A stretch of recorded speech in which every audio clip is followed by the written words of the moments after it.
जय माता दी। मित्रों, आप सभी भक्तजनों पर मां दुर्गा जी की कृपा सदा बनी रहे। जब भी हम किसी विशेष अवसर पर त्योहार या धार्मिक अनुष्ठान की तैयारी करते हैं, तो सबसे पहले जिस वस्तु की स्थापना की जाती है वो है कलश। कलश का अर्थ होता है घड़ा, और ये भारतीय संस्कृति में पवित्रता, सुख, समृद्धि और दिव्यता का प्रतीक माना जाता है। कलश धातु का या मिट्टी का हो सकता है, जिसमें आमतौर पर गंगा जल या फिर फल या फूल या फिर अक्षत भरे जाते हैं। जब हम कलश को अपने घर में स्थापित करते हैं, तो ये हमारे परिवार, हमारे प्रियजनों के लिए सुख, समृद्धि और खुशियों का भंडार भरता है। कलश की स्थापना करते समय हम न केवल देवी देवताओं को आमंत्रित करते हैं, बल्कि अपने जीवन में सकारात्मकता और नई ऊर्जा का भी संचार करते हैं। कलश स्थापना के समय की गई प्रार्थनाएं और व्रत न केवल हमारी आध्यात्मिक उन्नति के लिए महत्वपूर्ण होते हैं, बल्कि कलश की स्थापना हमारी पूजा को, हमारे व्रत को भी सफल बनाती है। इसलिए नवरात्रि के व्रत में जहां तक हो सके पूरी कोशिश करनी चाहिए। कलश स्थापना की, और आज के इस वीडियो में आप जानेंगे कलश स्थापना की संपूर्ण विधि के बारे में। कलश की स्थापना कैसे की जाती है, नारियल को किस प्रकार रखना चाहिए और किस मंत्र का जाप कलश की स्थापना करते समय करना चाहिए। अगर कलश स्थापित आपने किया है, तो फिर आपको नवरात्रि के 9 दिन तक क्या क्या करना चाहिए, किस प्रकार से कलश की पूजा करनी चाहिए, या कलश स्थापना के जो भी जरूरी नियम या ध्यान देने योग्य बातें हैं। लेकिन वीडियो में आगे बढ़ने से पहले आप सभी भक्तों से एक छोटा सा निवेदन है। यदि आपने अभी तक हमारे YouTube चैनल आध्यात्मिक श्रद्धा को सब्सक्राइब नहीं किया है, तो सब्सक्राइब कर लीजिए, और वीडियो को एक लाइक करके कमेंट में जय माता दी लिखना ना भूले। दोस्तों, इस नवरात्रि पर आपकी नवोदय देवी की पूजा और कथा को सुनने के लिए हमारे चैनल के बेल आइकन को जो पर सेट कर दें। तो मित्रों, अब देरी न करते हुए वीडियो में आगे बढ़ते हैं। नवरात्रि के दिन कलश की स्थापना शुभ मुहूर्त में करनी चाहिए, और इस दिन भक्तगणों को मां की पूजा करने के लिए सुबह स्नान आदि से निवृत्त होने के बाद कलश स्थापना की सभी सामग्री को पहले से ही रख लेना चाहिए, और कलश की स्थापना उत्तर या पूर्व दिशा की ओर मुंह करके करनी चाहिए। कलश की स्थापना करने के लिए एक कलश ले, मिट्टी का कलश ले तो बहुत अच्छी बात है, नहीं तो तांबे का या पीतल का कलश भी आप स्थापित कर सकते हैं। नारियल जटा वाला जो पानी वाला होता है, चुन्नी, श्रृंगार की सामग्री, अक्षत, हल्दी, फल, फूल, पुष्प, ये सभी पूजन सामग्री, इनके अलावा जो भी आप रखना चाहते हो वो साथ में रखें। एक बात का ध्यान रखिएगा, लोहे या फिर स्टील के कलश को पूजा में प्रयोग नहीं करना चाहिए। यदि आपके पास सोना, चांदी, तांबा या पीतल का कलश नहीं है, तो ऐसे में आप मिट्टी के ही कलश का प्रयोग करें।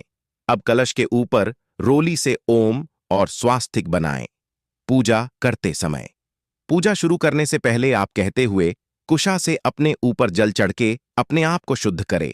अब अपने पूजा स्थल से दक्षिण और पूर्व के कोने में घी का दीपक जलाते हुए ओम डिपो ज्योति परम ब्रह्मा, डिपो ज्योति जनार्दन डिपो हरितु में पापम, पूजा दीप नमोस्तुते, ये मंत्र पढ़ते हुए दीप प्रज्वलित करें। पूजा में सबसे पहले दीप जलाना चाहिए, क्योंकि जो दीप है वो हमारी पूजा के साक्षी होते हैं। अब मां दुर्गा की प्रतिमा के दाहिनी तरफ, यानी कि जब आप मां की तरफ मुंह करके बैठेंगे तो आपकी बाहिनी साइड होगी, बाही साइड होगी, तो आप उस तरफ कलश की स्थापना करें। कलश की स्थापना करने के लिए चाहे तो आप डायरेक्ट जमीन पर या फिर चौकी पर स्थापना कर सकते हैं। यदि आप जमीन पर स्थापना कर रहे हैं, तो 7 तरह के अनाज या केवल अक्षत रखकर ओम भूमि नमः कहकर वहां पर स्थापित करें। इसके बाद कलश में जल, गंगा जल, लौंग का जोड़ा, इलायची, सुपारी, रोली, चंदन, अक्षत, हल्दी की गांठ, 1 का सिक्का, थोड़े पुष्प और इत्र डालें। अब कलश में थोड़ा सा और गंगा जल या फिर जल डालते हुए ओम वरुणायन इस मंत्र का जाप करें। जल डालते समय आपको इस मंत्र को पढ़ना है और कलश को पूरी तरह ऊपर तक जल से भर देना है। इसके बाद आम की टहनी जिसमें पत्ते लगे हुए हों वो आपको डालनी है। अगर आम की टहनी ना मिले तो पीपल, बरगद या फिर पाकड़ के पल्लों भी या फिर पान के पत्ते भी कलश के ऊपर आप रख सकते हैं। जौ या कच्चे चावल एक कटोरे में भरकर या मिट्टी के एक बड़े बर्तन में भरकर कलश के ऊपर रखें, और उसके ऊपर आपको चुन्नी से लिपटा हुआ पानी वाला नारियल रखकर नारियल को प्रणाम करके कलश के ऊपर स्थापित करें। पूजा करने से पहले इस बात का ध्यान अवश्य रखें कि आराधना करने के लिए, पूजा करने के लिए श्रद्धा, विश्वास और समर्पण का होना जरूरी है। पुष्प लेकर मन ही मन संकल्प लें कि मैं आज नवरात्रि की प्रतिपदा तिथि से हे मां भगवती आपकी आराधना कर रही हूं। आप मेरी पूजा स्वीकार करके सभी कार्यों को सिद्ध करो और मेरे द्वारा की गई कलश की स्थापना को भी आप स्वीकार करो। ये तो है बहुत ही साधारण विधि से कलश स्थापना करने की बात। अब जो लोग ज्वारे बोते हैं उन्हें इस बात का ध्यान रखना है कि कलश की स्थापना करने से पहले जिस जगह पर आपने चौकी पर अष्टदल कमल बनाया है या अक्षत से आसन दिया है, उस पर आपको सबसे पहले ज्वारे बोने वाला पात्र रखना है। ज्वारे बोने के लिए आपको चाहिए मिट्टी और उसमें थोड़ी रेत मिलाए। मिट्टी को छान लीजिएगा, कंकड़ पत्थर अच्छे से देख लीजिएगा और उसके बाद थोड़ी देर के लिए, कुछ घंटे के लिए आप जो भी ज्वारे हैं उन्हें पानी में भिगोकर रखते हैं। उसके बाद उसका सारा पानी निकलने के बाद जो मिट्टी वाला पात्र है उसमें आपको ज्वारे बोने हैं। थोड़े थोड़े से ज्वारे ऊपर से अच्छे से छिड़कते मिट्टी की एक लेयर बिछाए। स्वर से थोड़े थोड़े ज्वारे छड़के और ऊपर से मिट्टी की लेयर बिछाए। इस तरह करने से जो ज्वारे है वो बहुत अच्छी तरह से उगते हैं। ध्यान रखें कि जिस जगह पर बीचों बीच आपको कलश की स्थापना करनी है उस जगह पर आप ज्वारे ना डालें, किनारे किनारे पर डालें, ताकि किनारे किनारे पर जो ज्वारे है वो बहुत अच्छी तरह से उगे। उसके बाद ही उसके ऊपर कलश रखकर उसके अंदर जल भरना चाहिए या आम या शुक के पल्लव लगाने चाहिए। फिर नवरात्रि के पूरे 9 दिन तक इन ज्वारों में थोड़ा थोड़ा पानी का आपको छींटा देना है। बहुत ज्यादा पानी नहीं डालना है ताकि ये ज्वारें अच्छे से हरे भरे हो जाएं। अब कई बार ऐसा भी होता है कि ज्वारे ठीक से नहीं उगते हैं, अंतिम दिन तक आपके ज्वारे ज्यादा हरे भरे नहीं होते हैं, तो आपके मन में थोड़ी शंका हो जाती है, थोड़ा डाउट आ जाता है कि कहीं आपकी पूजा में कोई कमी तो नहीं रह गई। तो देखिए, ऐसा तब होता है जब जो हम ज्वार बोते हैं उसकी क्वालिटी अच्छी नहीं हो। इसलिए आपको मन में परेशान होने की आवश्यकता नहीं है। आपने अपनी तरफ से अपनी श्रद्धा के अनुसार पूरी कोशिश की है। अब आगे ज्वारे ज्यादा अच्छे से ना भी ओके तो आप माता रानी का इसे भी एक आशीर्वाद समझिए। माता रानी सब कुछ भला करेंगी, ऐसी कामना मन में रखिए।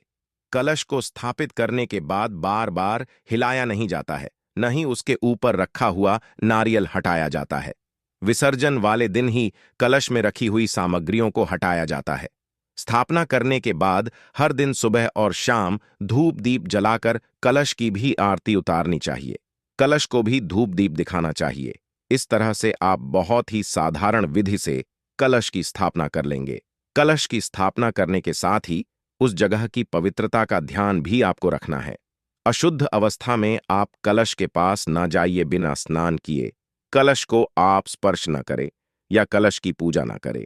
कलश के ऊपर या कलश के आसपास आपने जो भी पुष्प चराए हुए हैं उन पुष्प को वासी होने के बाद देर तक नहीं छोड़ना चाहिए। वासी पुष्प को तुरंत ही हटा लेना चाहिए और फिर हर दिन नए ताजे फूलों से आपको कलश का पूजन करना चाहिए। आज के वीडियो में बस इतना ही। मिलते हैं कि नई वीडियो एक नई जानकारी के साथ।